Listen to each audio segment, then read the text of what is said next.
ইসলাম প্রিয়, কোরআন প্রেমিক, নবী প্রেমিক, তাওহীদি মুসলমান ভাই ও বন্ধুগণ, পর্দার অন্তরাল ও বাসাবাড়িতে অবস্থানরত আমার সম্মানিত মা ও বোনেরা, আল্লাহ পাক রব্বুল আলামিনের দরবারে শুকরগুজারি আদায় করি যে আজকে বাংলাদেশের অন্যতম প্রাচীন শহর ময়মনসিংহের এই প্রাণ কেন্দ্রে জামিয়া ফয়জুর রহমানের উদ্যোগে এই বার্ষিক মাহফিলে এতদ অঞ্চলের বিপুল পরিমাণ ধর্মপ্রাণ মুসলমান, আলেম ওলামা, ছাত্র জনতা ও সর্বস্তরের তাওহীদি জনতার ঢল নেমেছে। এটা প্রমাণ করে যে বাংলাদেশ ইসলামের জন্য একটি উর্বর ভূমি। আমরা যদি সঠিকভাবে আমাদের এই প্রজন্মকে নেতৃত্ব দিতে পারি, আগামীর বাংলাদেশ সবই ইসলামের বাংলাদেশ। মোহতারাম হাজিরিন, আপনাদের এই মাহফিলে আমি বেশ অনেক বছর ধরেই উপস্থিত হওয়ার সৌভাগ্য লাভ করি। মধ্যখানে কয়েক বছর আপনাদের সাথে সাক্ষাৎ হয়নি অনিবার্য কারণে। সর্বশেষ যে বছর আমি আপনাদের এখানে মাহফিলে আলোচনা করেছিলাম, তখন বাংলাদেশ একটি ঈমান এবং শিরক, তাওহীদ এবং শিরকের একটি প্রশ্নে বাংলাদেশ দ্বিধা বিভক্ত ছিল। সঙ্গত কারণে আমাদের স্পষ্ট অবস্থান ছিল তাওহীদের পক্ষে, শিরকের বিরুদ্ধে। তাওহীদের মূল কথা যেরকম একত্ববাদ, শিরকের মূল কথা হলো আল্লাহ পাক রব্বুল আলামিনের যে সকল অনন্য এবং একচ্ছত্র বৈশিষ্ট্য রয়েছে, সেই বৈশিষ্ট্যের মধ্যে আল্লাহর সঙ্গে গায়রুল্লাহকে অংশীদার সাব্যস্ত করা। সেই শিরকের পৃথিবীতে সবচেয়ে বড় প্রতীক হলো মূর্তি। পৃথিবীতে শিরকের সবচেয়ে বড় প্রতীক, আইকন হলো মূর্তি। মূর্তি সেটা যে নামেই হোক, মূর্তির মাধ্যমেই পৃথিবীতে শিরকের সূচনা। মূর্তি থেকেই এই পৃথিবীতে মানুষ শিরকের দিকে ধাবিত হয়েছে। এটা কোনো সাধারণ মানুষের কথা নয়, বরং এটা স্বয়ং আল্লাহর রাসূল সাল্লাল্লাহু আলাইহি ওয়াসাল্লামের হাদিসের ঘোষণা। এই জন্য কোনো একত্ববাদী, কোনো মুমিন, কোন তাওহীদপন্থী মানুষ কখনো মূর্তির পক্ষ অবলম্বন করতে পারে না। এবং প্রত্যেকটা তাওহীদবাদী ঈমানদারের অবস্থান স্পষ্টভাবে মূর্তির বিপক্ষে হতে হবে। মূর্তির এই বিতর্কের সময়ে আপনাদের এই মঞ্চেই আমি বাংলাদেশে যার নেতৃত্বে মূর্তি সংস্কৃতি বাস্তবায়নের অপচেষ্টা করা হয়েছিল, তাকে সতর্কবাণী উচ্চারণ করেছিলাম। সেই সতর্কবার্তা এটা তাদেরকে বলেছিলাম কল্যাণকামিতার দৃষ্টিতে, কিন্তু তারা বিষয়টাকে ভালো চোখে না নিয়ে তারা সতর্ক হবে তো দূরের কথা, তারা শিরকের পথে অটল থেকে একত্ববাদের কথা বলার অপরাধে, মূর্তির বিরুদ্ধাচরণ করার অপরাধে আমাদের বিরুদ্ধে ঘৃণ্য ষড়যন্ত্রে লিপ্ত হয়েছিল। 4 বছর পরে আজকে কথা বলতে আমাদের কোনো দ্বিধা নেই যে আমরা এর চেয়ে কঠিন পরিস্থিতি হলেও আলহামদুলিল্লাহ কখনোই মূর্তির বিরুদ্ধে আমাদের কণ্ঠে কথা বলতে আমরা দ্বিধা করব না। আল্লাহ পাক রব্বুল আলামিন আমাদের সামান্য কথা এবং সামান্য একটু ত্যাগ আর কোরবানির বদৌলতে আল্লাহ পাক রব্বুল আলামিন অনেক বড় বিজয় দিয়েছেন, যে 1 ঘন্টার ব্যবধানে গোটা বাংলাদেশ মূর্তির অপবিত্রতা থেকে মুক্ত হয়েছে। আমি আপনাদের সামনে এই গভীর রজনীতে সুদীর্ঘ আলোচনা করব না। আপনারা জানেন আমার আলোচনার বিষয়বস্তু সাধারণত চলমান কিছু বিষয় হয়ে থাকে, যে বিষয়গুলোর সাথে সমাজ, রাষ্ট্র, রাজনীতি, আন্তর্জাতিক চলমান প্রেক্ষাপটের একটা প্রেক্ষাপট এবং সেই বিষয়গুলোর আলোচনা থাকে আমার আলোচ্য বিষয়। এগুলো আমরা কেন বলি? যদিও আমাদের এই কথা অনেকের কাছে ভালো লাগে না।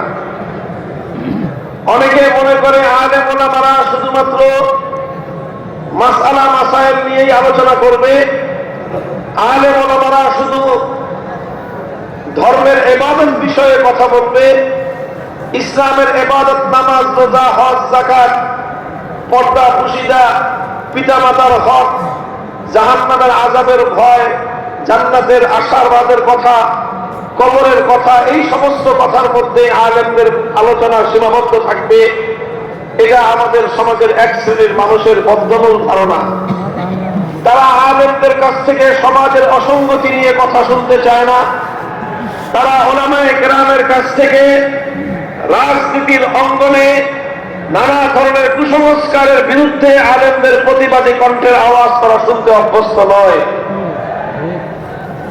কিন্তু উলামায়ে কেরামকে মনে রাখতে হবে যে আলেম সমাজ সমাজের প্রত্যেকটি অসঙ্গতি নিয়ে কথা বলতে আল্লাহর পক্ষ থেকে আদিষ্ট হয়েছেন। আলেম সমাজ আল্লাহর পয়গম্বরের পক্ষ থেকে জাতির প্রতিটি বিচ্যুতির ব্যাপারে জাতিকে সতর্ক করে সঠিক পথ নির্দেশনা দেওয়ার জন্য আদিষ্ট হয়েছেন। সুতরাং আমাদের স্পষ্ট ঘোষণা, এই জাহিলি সমাজ ব্যবস্থা আমাদের কাছ থেকে যাই শুনতে পছন্দ করুক আর যাই শুনতে অপছন্দ করুক, আমরা আল্লাহর কোরআনের দৃষ্টিতে আল্লাহর পয়গম্বরের সুন্নাহর আলোকে সমাজ রাষ্ট্র রাজনীতির প্রতিটি অসঙ্গতি নিয়ে কথা বলবো, কথা বলতে থাকবো। আমাদের কথা যদি কারো ভালো লাগে তবুও বলবো, আমাদের কথা যদি কারো অপছন্দ হয় তবুও বলবো, আমাদের কথা যদি কারো কাষ্ঠদাহ হয় সে চলতে ঘুরতে চলে পড়ে সরকার হতে পারে, ইনশাআল্লাহ আলেম সমাজের কণ্ঠ হকের কথা বলতে কখনোই স্তম্ভিত হবে না।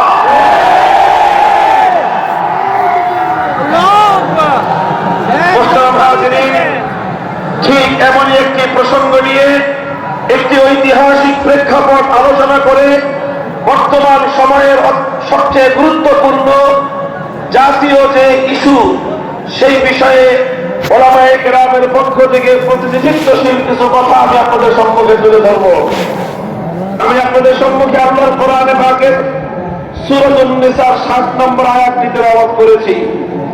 আল্লাহ পাক রব্বুল আলামিন আমার এই তেলাওয়াতকৃত আয়াতের মধ্যে অত্যন্ত ক্ষোভ এবং ঘৃণা নিয়ে এক শ্রেণীর মানুষের ব্যাপারে আশ্চর্য প্রকাশ করেছেন। আল্লাহ বলেছেন, আলাম তারা ইলাল্লাযীনা ইয়াযুমুনা আন্নাহুম আমানু বিমা উনজিলা ইলাইকা ওয়া মা উনজিলা মিন ক্বাবলিক ইউরিদুনা আন ইয়াতাহাকামু ইলা আত-তাগুতি ওয়া ক্বাদ উমিরু আন ইয়াকফুরু বিহি ويريد الشيطان أن يضلهم ضلالا بعيدا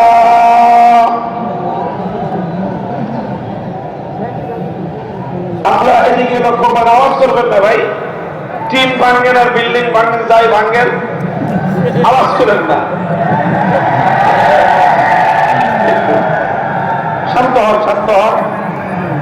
আপনারা কেউ শব্দ করবেন না ভাই, কোনো আওয়াজ করেন না। এগুলো একটা ব্যবস্থাপনার জন্য মাদ্রাসার পক্ষ থেকে ইন্তেজামিয়ার পক্ষ থেকে এটা দেওয়া হয়েছে। আমরা বিশৃঙ্খলা করবো না, মেহরবানি করে মাহফিলটা আমাদেরকে সমাপ্ত করতে দেন। আপনারা এখানে এই কেউ টিনে হাত দিবেন না, কেউ টিনে হাত দিবেন না, দয়া করে কেউ টিনে হাত দিবেন না। আপনারা পিছন দিকে সরে যান, পিছন দিকে সরে যান, সামনের দিকে চলে যান, তাহলে একটা আওয়াজ শুনতে থাকেন। দেখতে হবে এমন কোনো জরুরি কিছু না। মেহরবানি করে এত বড় মজমাকে বিশৃঙ্খল করবেন না আপনারা কেউ। এখানে যারা আছেন আর নতুন করে কোনো টিম ভাঙার চেষ্টা করবেন না। আল্লাহ আপনাদের কাছে বিনীত অনুরোধ করতেছি, আপনারা মাহফিলটাকে অল্প কিছু সময় কথা বলবো, এই কথা বলার মধ্যে যদি আপনারা মাঝখানে বিঘ্ন সৃষ্টি করেন, মনোযোগ যদি ডান দিকে বাম দিকে চলে যায়, তাহলে আমি আমার আলোচ্য বিষয়টা আজকের এই উপস্থিতির সামনে আমি পেশ করতে পারবো না। এই জন্য আমি এই ডান দিকে যারা আছেন আর বাম দিকে যারা আছেন টিমের বাইরে, আপনাদের কাছে আমি বিশেষভাবে অনুরোধ করতেছি যে আপনারা কোনো আওয়াজ করবেন না। আপনারা কোনো আওয়াজ করবেন না, ইনশাআল্লাহ, ঠিক আছে তো? যাই করেন, ডাক্তারটাকে যাই করেন, আওয়াজ করেন না।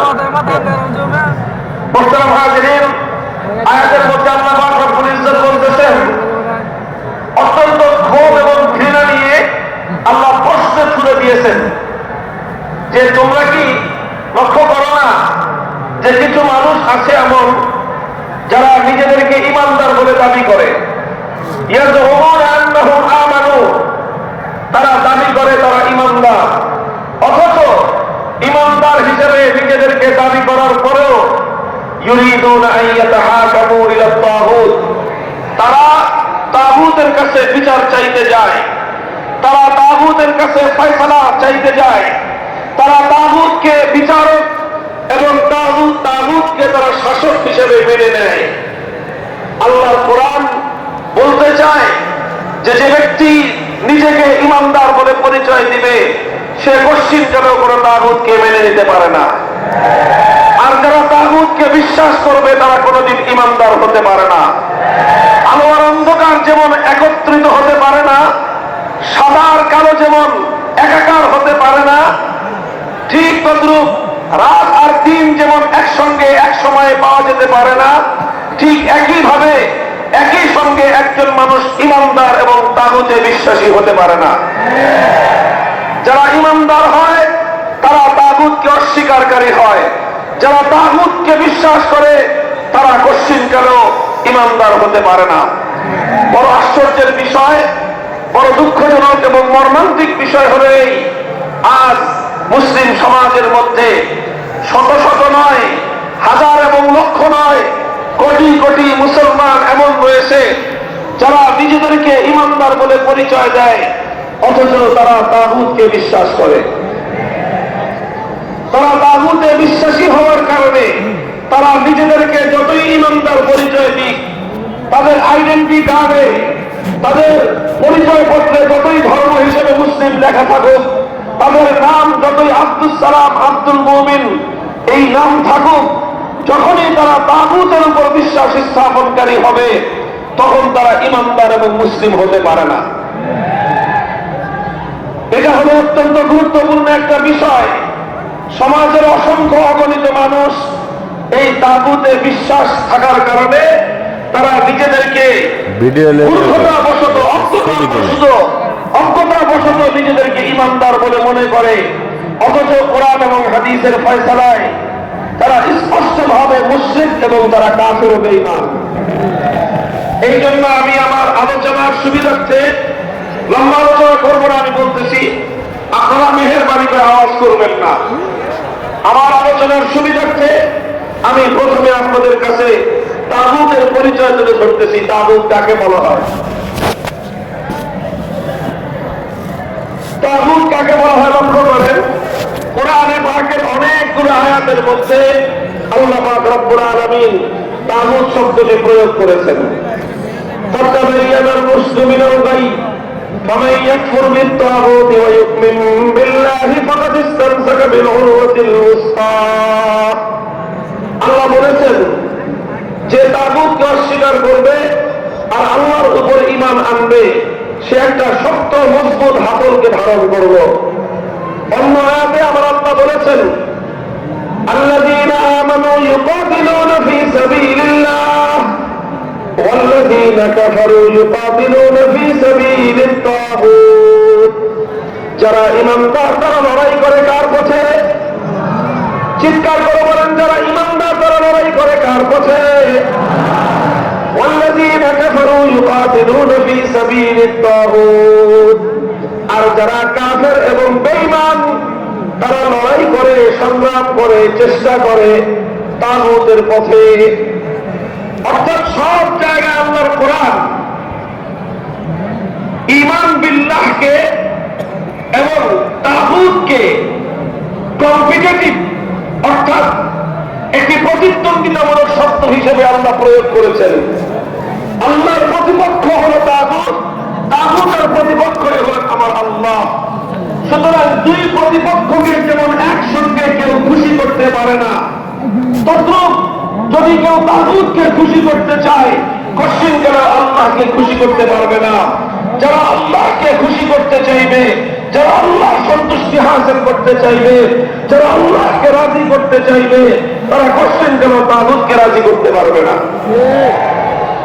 কাজেই এই যে দ্বিমুখী একটা চরিত্র মানুষের মধ্যে আছে, যে আল্লাহ ভি রাজি রহে শয়তান ভি নারাজ না হো, আল্লাহ সন্তুষ্ট থাকুক শয়তানও যেন বেজার না হয়, এই ধরনের ধোঁকাবাজি আর মুনাফিকি নীতি পরিহার করতে হবে। আর এই মুনাফিকি নীতি মুসলমানদের মধ্যে সবচেয়ে বেশি প্রবিষ্ট আছে। মুসলিম জাতি এবং সমাজের মধ্যে সবচেয়ে বেশি মুনাফিকি নীতি কার্যকর আছে হলো মুসলমানরা তাগুতের পরিচয় জানে না। এই জন্য খুব সংক্ষিপ্ত ভাবে আমি আপনাদের সামনে তাগুতের পরিচয় তুলে ধরছি। আমি বলছি, কোরআনে পাকের অনেকগুলো আয়াতের মধ্যে আল্লাহ পাক রব্বুল আলামিন তাগুতকে আল্লাহর প্রতিপক্ষ হিসেবে সাব্যস্ত করেছেন। এই জন্য কাদিমান ওয়া হাদিসান সাহাবায়ে কেরামের যুগ থেকে আজ পর্যন্ত যারাই পবিত্র কোরআন নিয়ে আলোচনা করেছেন, তাফসীর করেছেন, তারা সকলেই অত্যন্ত গুরুত্বের সঙ্গে তাগুতের পরিচয় তুলে ধরেছেন এবং সেই সবগুলো কথা একত্রিত করলে তার সারাংশ যেটা দাঁড়ায় সেটা হলো তাগুতের পরিচয় বলা হয়। তাগুত ওই গায়রুল্লাহকে বলা হয়। গায়রুল্লাহ মানে হলো আল্লাহ ভিন্ন পৃথিবীতে যা আছে সবই কি বলেন? আপনার কথা বুঝতেছেন আমার না? শুধু স্লোগান দেওয়ার তালে আছেন? আরে ভাই, স্লোগান তো দিতে হবে, আগে কথাটা বুঝে তারপরে শুনে সেই কথার উপর স্লোগান আসবে। এই না বুঝে না শুনে স্লোগান দেওয়ার এই প্রবণতা, এটা আমি একেবারেই পছন্দ করি না। স্লোগান দিতে হবে, শুধু স্লোগান কেন, বলতে হবে, মারতে হবে এবং মরতে হবে, রক্ত দিতে হবে, দিতে হবে, পথে আল্লাহ জমিনকে রক্তে রঞ্জিত করে শাহাদাতের শিরবে কালেমার পতাকা উঠাতে হবে।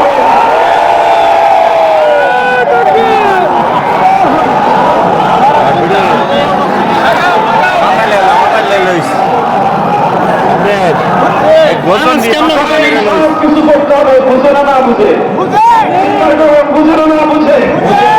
আমাদের অত্যন্ত গুরুত্বপূর্ণ মৌলিক প্রশ্ন আমার কথা বুঝেন, নবীন ওলামায়ে কেরাম ভালো করে বুঝবেন।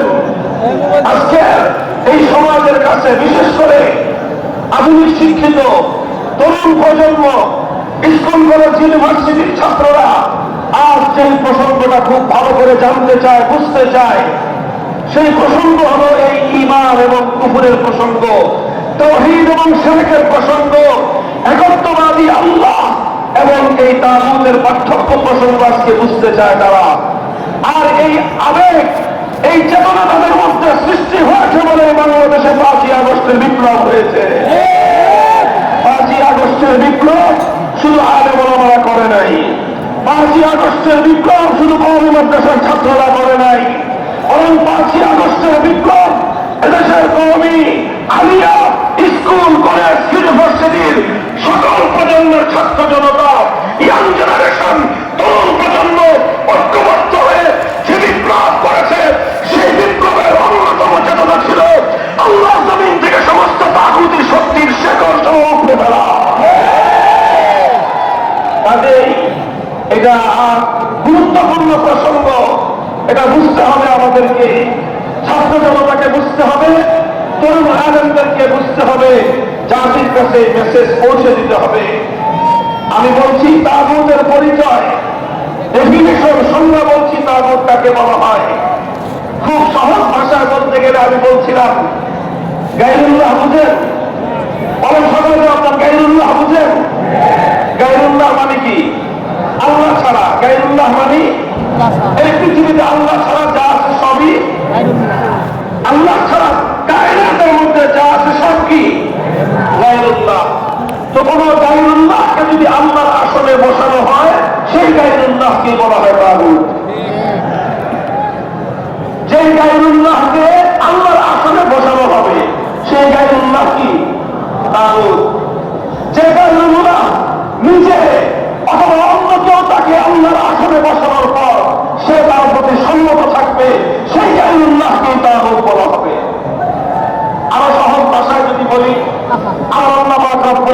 গায়রুল্লাহের কিছু বৈশিষ্ট্য আছে, সেটা আল্লাহর জন্য নির্ধারিত।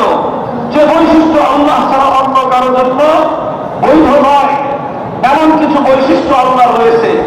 আল্লাহর সেই বৈশিষ্ট্যগুলো যদি কোনো গায়রুল্লাহর জন্য সাব্যস্ত করা হয়, তখনই সেই গায়রুল্লাহ বাণীতে পরিণত হয়। যেরকম সহজ দৃষ্টান্ত দিলে আপনারা বুঝবেন, ইবাদতের একমাত্র মালিক কে? চিন্তা করে একেবারে মাহফিলে শেষ পর্যন্ত বলবেন, ইবাদতের একমাত্র মালিক কে?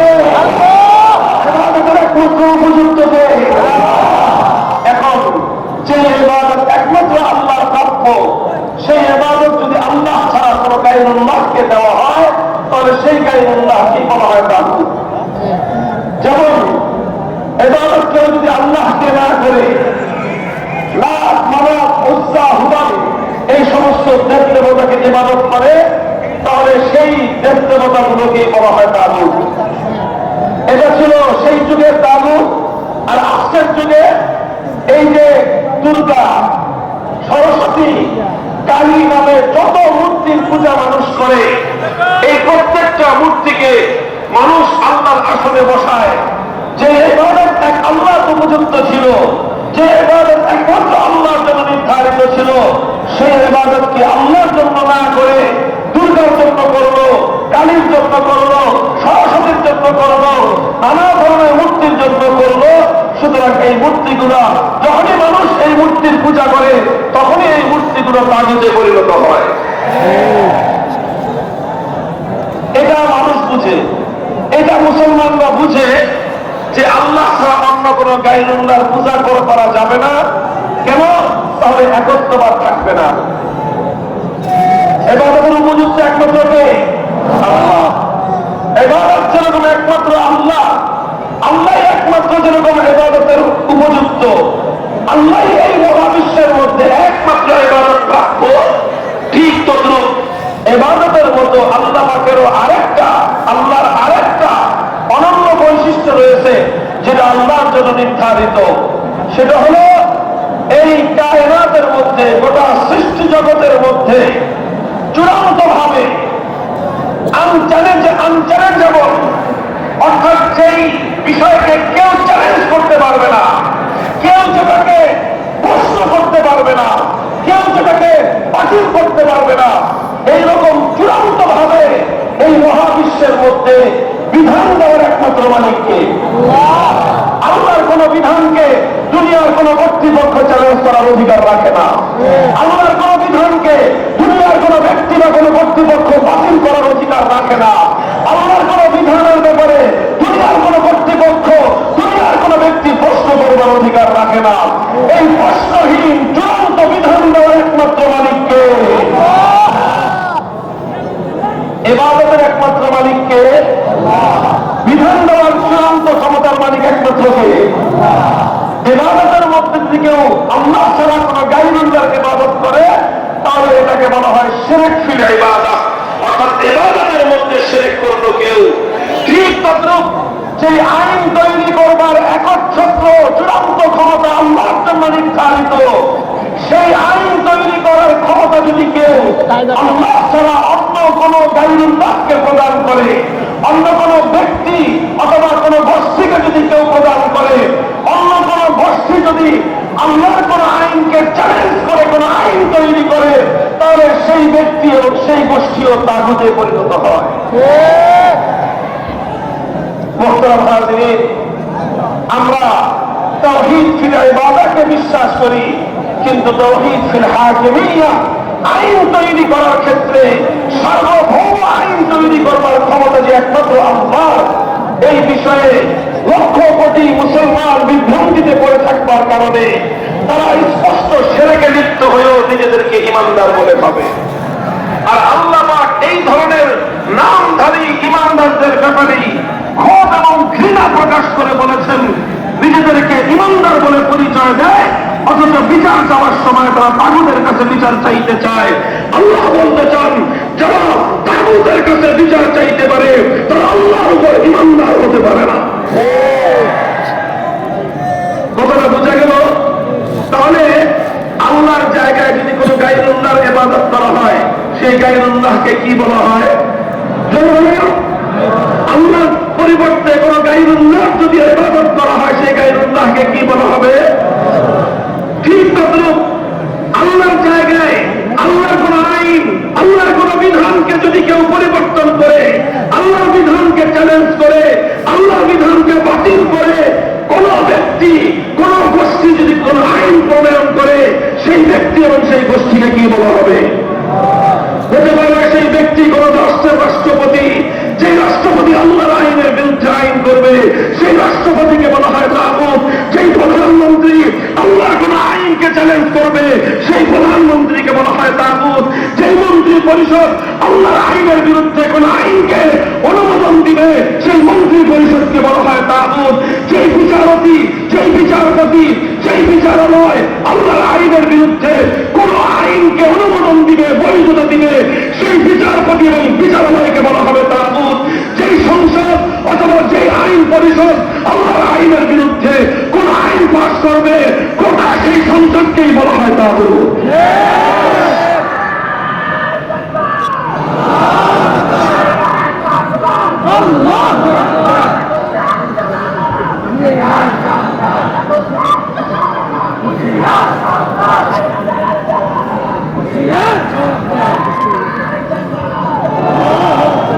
মোহতারাম হাজিরিন, এই তাগুত আপনারা চিন্তা করেন, কোন মুসলমান যে নাকি নিজেকে ইমানদার বলে পরিচয় দেয়, তাকে যদি দুর্গার পূজা করতে বলা হয়, সে রাজি হবে না। কোন ইমানদারকে যদি কালী অথবা সরস্বতী মূর্তি দেবতার পূজা করতে বলা হয়, সে রাজি হবে? যেমনি ভাবে কোন গায়রুল্লাহর পূজা করতে কোন ইমানদার রাজি হতে পারে না, ঠিক তদ্রুপ আল্লাহর আইনের বিরুদ্ধে সংসদ যখন কোন আইন পাশ করে, আল্লাহর আইনের বিরুদ্ধে মন্ত্রী পরিষদ যখন কোন আইনের অনুমোদন দেয়, আল্লাহর আইনের বিরুদ্ধে কোন রাষ্ট্র ব্যবস্থা যখন কোন আইন করে, কোন ইমানদার নিজের দেহে এক ফোঁটা রক্ত থাকতে, দেহে প্রাণের স্পন্দন থাকতে, আল্লাহর আইনের বিরুদ্ধে যত বড় রাষ্ট্র হোক না কেন, রাষ্ট্রের সে আইনকে সে মানতে পারে না।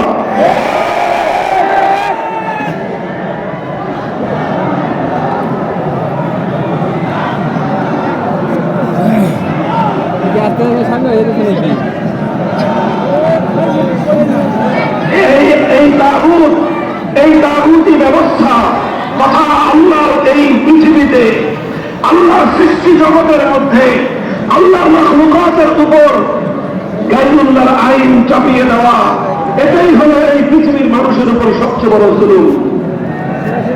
লক্ষ্য করে বুঝেন, আল্লাহ মাখলুক সৃষ্টি করলেন কে? এই জমিন সৃষ্টি করলেন কে? এই মানুষ সৃষ্টি করলেন কে? এই মানুষকে লালন পালন করেন কে? এই মানুষের রিজিকের ব্যবস্থা করেন কে? এই মানুষের হায়াত মওতের মালিক কে? সব কিছু আল্লাহ করেন। এই মানুষের জন্য আল্লাহ আগুন পানি বাতাস সৃষ্টি করেছেন। মানুষ আল্লাহর প্রতি মুহূর্তে আল্লাহর রিজিক খেয়ে বেঁচে থাকে। অথচ আল্লাহর সৃষ্টি এই মানব জাতির উপর যখন কিছু গায়রুল্লাহ নিজেদের বানানো আইন চাপিয়ে দেয়, তারা এই মানুষের উপর কত বড় জুলুম করে, খোদার কসম খেয়ে বলি, আসমান এবং জমিন ভেঙে পড়ার চেয়ে আরো ভয়ঙ্কর বিষয় হলো মানব জাতির উপর মানুষের বানানো আইন চাপিয়ে দেওয়া। এই অভিশাপ মুসলমানদের মধ্যে দীর্ঘ একটা সময় পর্যন্ত ছিল না। সাহাবীদের যুগে ছিল না, খেলাফতের আসলের যুগে ছিল না, খেলাফতে বনু উমাইয়ার যুগে ছিল না, খেলাফতে বনু আব্বাসিয়ার যুগে কোনদিনও কোন মুসলমান একথা কল্পনাও করতে পারত না যে মুসলিম সমাজের মধ্যে গায়রুল্লাহর কোন আইনের দ্বারা সমাজ পরিচালিত হবে। সর্বপ্রথম এই অভিশাপ মুসলিম জাতির উপর চেপে বসল যখন তাতারিরা মুসলমানদের জাতির উপর, তাতারিরা মুসলিম বিশ্বের উপর হামলে পড়ল, তারা আগ্রাসন শুরু করল, মুসলমানদের খেলাফত ধ্বংস করে, মুসলমানদের খেলাফতের কেন্দ্রবিন্দু বাগদাদকে ধ্বংস করে, তারা মুসলিম বিশ্বের বিপুল জায়গা দখল করে তাতারিরা ক্ষমতার হস্তক্ষেপ কেড়ে নিল। আর সর্বপ্রথম এই তাতারি মঙ্গোলি সম্প্রদায় মুসলিম জাতির উপর তাদের তাতারিদের নেতা কুখ্যাত ধ্বংসযজ্ঞবাজ চেঙ্গিস খানের বানানো আইন, যেটা ইতিহাস ইতিহাসের পাতায় বলা হয় ইয়াসিক। ইয়াসিক নামক চেঙ্গিস খানের বানানো আইন গ্রন্থ দিয়ে মুসলিম জাতির উপর তারা শাসন এবং আইন কার্যক্রম পরিচালনা করা শুরু করল। এটাই ছিল ইতিহাসের আলোকে মুসলিম জাতির উপর আল্লাহর আইনের বিরুদ্ধে মানব রচিত আইনের সর্বপ্রথম প্রয়োগ। আপনার বাউবালা না যখন এই তাতারিরা মুসলমানদের উপর চেঙ্গিস